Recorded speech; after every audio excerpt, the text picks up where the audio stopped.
Welcome back to another video. My name is Matt Schmidt. I am a quantum healing hypnosis practitioner. I work in the deepest level of trance, and I take people through, often take them through past lives and explore the whole life and the process of dying. Um, because there's a lot that we can learn through that death process. Why they chose the life that they did, what they're supposed to learn. And it's all just lessons. But basically, since I was a little kid, I always wondered what happens when you die. Is this it? Is this all there is? You just die and turn back into a pile of carbon? I didn't know. But the cool thing is, the work that I do now, I get to ask all these questions, and I've also done research on this, and I've taken people through hundreds of lives and through the death process, and um, regardless of what people know, a lot of them tell me the same things about what it's like going through this process of dying. So either everyone's making this all up, or there's a lot of similarities. So everyone has their own opinion, everyone has their own, I guess, like lens that they see it through, and everyone has their own kind of experience, but there is a lot of similarities. All right, so what I'm sharing are my beliefs as of today. I learn more stuff every day, but this is what my current understanding is, and I'll do kind of the best to do an overview of this because I think people really have a lot of fear around death, and I think if they understood the whole process, it's not as scary as you think. I've been told by a lot of people in their sessions that it's actually easier to die than it is to be born because you're just going back to what you are originally, which is an immortal spiritual being that's living this temporary human experience or having this temporary human experience. So it's actually you're just going back to your natural state. It's a lot harder to be born. I think that's why babies cry so much. I don't know.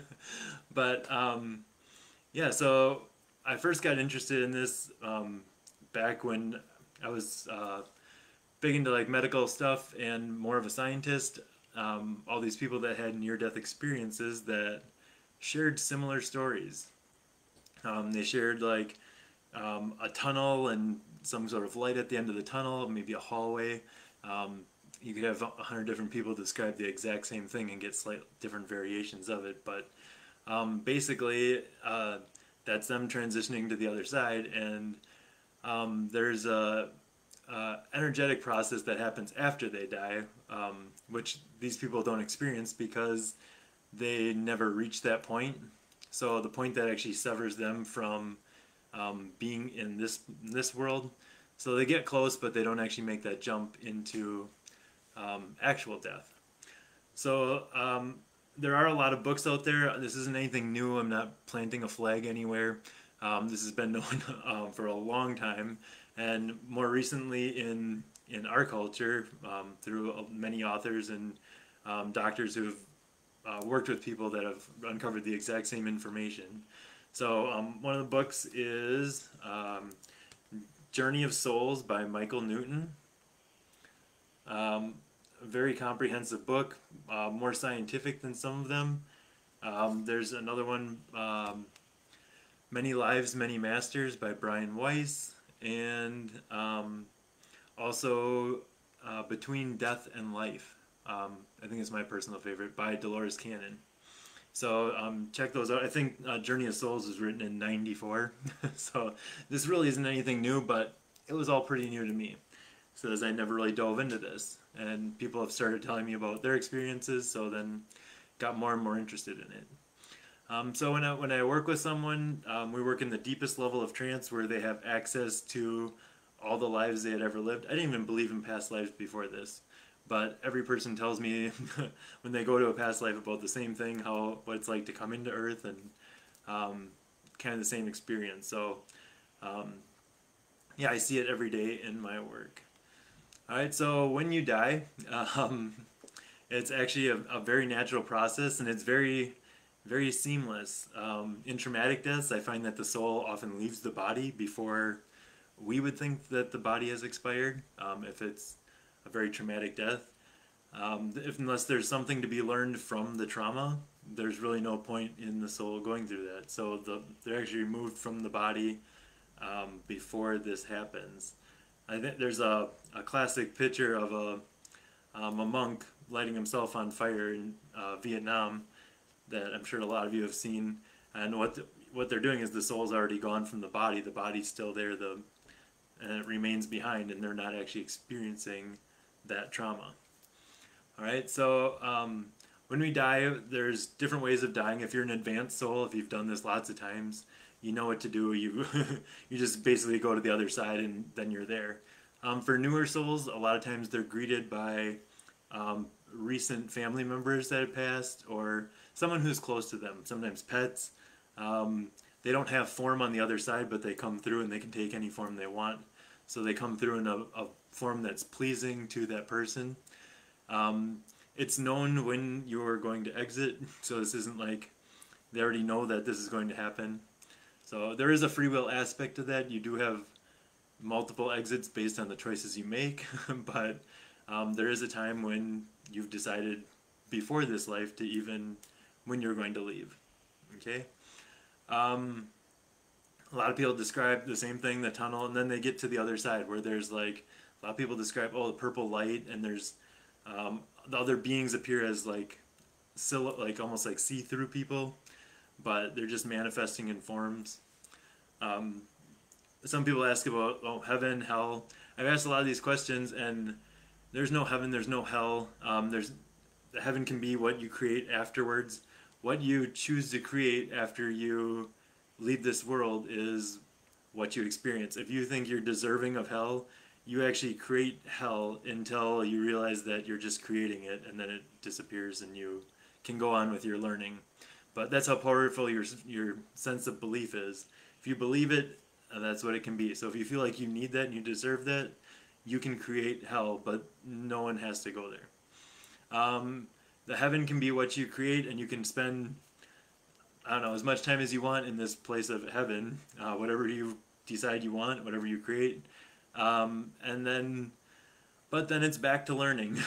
Okay, you came here to learn a lesson, and you don't ever have to come into a life, but it's a lot easier to learn in that life if you come into it and actually experience it.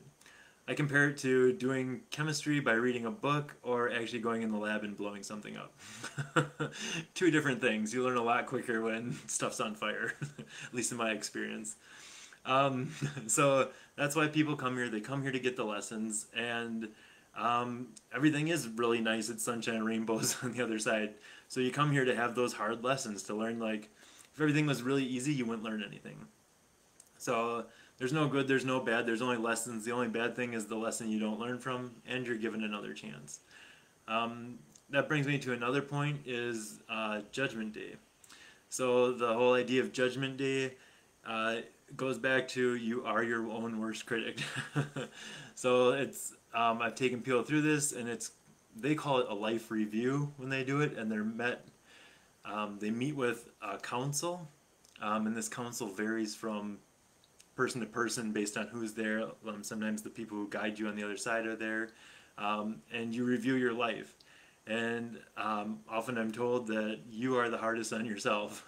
So you go through and you examine your life. Oh, I could have done this better. Oh, I didn't learn from that. Like, next time I want to learn that. And then that's where you go, and that's where you learn what you're going to do next time. Sometimes if the soul is really damaged, they'll go to what's called the healing place or the healing temple, and that's where there's a lot of healing, emotional healing done, and stuff on the soul level. And once that's healed, then you can go on and review with your guides and stuff like that. All right. So you keep on learning on the spirit side. You're put into what are called soul groups or soul families, and those are people that you've had many lives with that you're all learning lessons from. Usually there's a theme in that soul group, and usually you kind of carry out these same themes, and you come back a lot of times with these people to learn different life lessons. So sometimes they're like, oh, well, you're going to be the daughter this time, and we're going to go in as this, and I want to learn what this is like. I want to experience this. So the cool thing that really put in perspective for me is I took someone through they were in like war and they were carrying all this guilt that had carried over from a past life. So they're carrying over this residue in this past life of this guilt, which caused some physical things. And when they went back through on the other side, the people they shot in battle were actually thanking the person who shot them for the experience of being killed by him. So if that doesn't put it in perspective, it was like just pretty crazy how like how we agreed to that and how we chose that experience. So and then that person was able to let go of the guilt they were carrying because, well, that was the plan all along. So they wanted that experience. All right, you don't have to come back. You can stay on that side. You just won't learn as fast. It's a choice. No one forces you to do anything.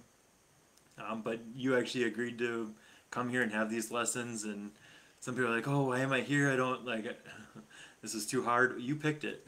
So, and sometimes people do bite off more than they can chew. So the cool thing is I get to ask about all these things. And yeah, when you come back, there's certain things you'll go through, but I don't want to get this too long-winded. But yeah, it's your choice to come back, and when you're ready, they do all the things to prep you and get you everything ready. The problem is when you come to Earth, you forget it all. So part of coming to Earth is remembering, like making that connection and remembering who you are at a soul level and your deeper connection to that, and waking up to who you truly are. So part of that waking up process is becoming aware of these things, and you're fed little breadcrumbs along the way. But it's kind of your self-realization that wakes you up to who you really are. One of the things I did ask about was, like, I get to ask all these questions because I can ask anything. I asked about, like, well, what if someone kills themselves, for instance? And they said, well, it doesn't get you out of anything. So if there was lessons that you had to learn that the reason you killed yourself was to get out of those lessons, then you are forced to come back and learn those lessons at some point. A lot of times they'll go to a special, kind of like a soul hospital for people that do this, and where you're given extra care and attention so that you do better next time. And you don't have to come in right away with those tough lessons. Usually your life, the first, second, third time, is just to not kill yourself. That's your goal. That's your purpose. And you're usually prepped a lot more on the other side before you get a chance to come back in.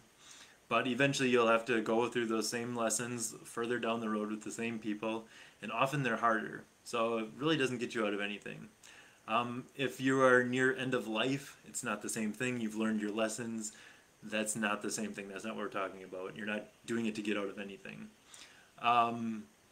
If I did have like 2 people so far, this is way the exception more than the rule, but they actually agreed to it before they came in, that was part of the lesson they were going to be teaching the people around them. There was a bunch of lessons tied to that, and they wanted the experience of killing themselves. So, but that's really the exception rather than the rule. I think I've only had 2 cases out of those out of all the people that I knew that did that, and the lives that we've gone through where the person did that. So, yeah. So in those cases, it teaches the people around them the lessons.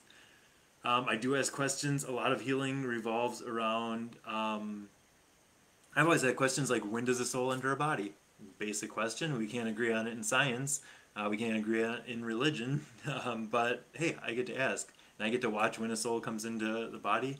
And there is no consistent time. Sometimes the soul comes in after the body, after the baby's born. Sometimes it comes in end of term. Sometimes sometimes it wants the experience of going through the whole process. But there's not a lot of learning going on in the womb of the mother. So a lot of times the soul is removed or pops in and out, goes back and forth because it can. In the case of like a baby that's stillborn, they're like, oh, the soul just comes in at a better time. They already knew that was going to happen. It wasn't a good fit, so the baby doesn't come through. Or that wasn't how things were supposed to happen. Things were supposed to happen in a different fashion or a different way. So that doesn't work out. There's a reason for it. There's always a reason for it. And a lot of the people that I see have issues with that, so it's part of the healing process is seeing why this happened. The soul gets to pick who it comes in with, what family.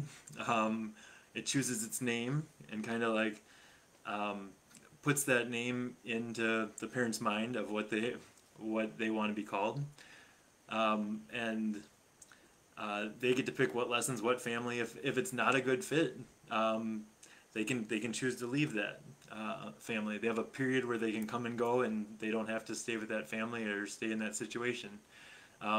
That's where sudden infant death syndrome comes in.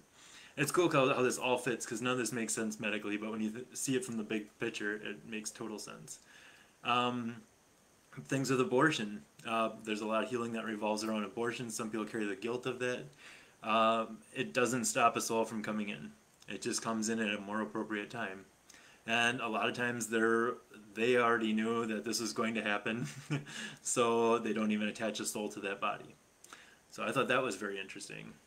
And it's cool to follow that soul and when it came in and how it actually all ties together. And it's all perfect when you see it from the bigger perspective.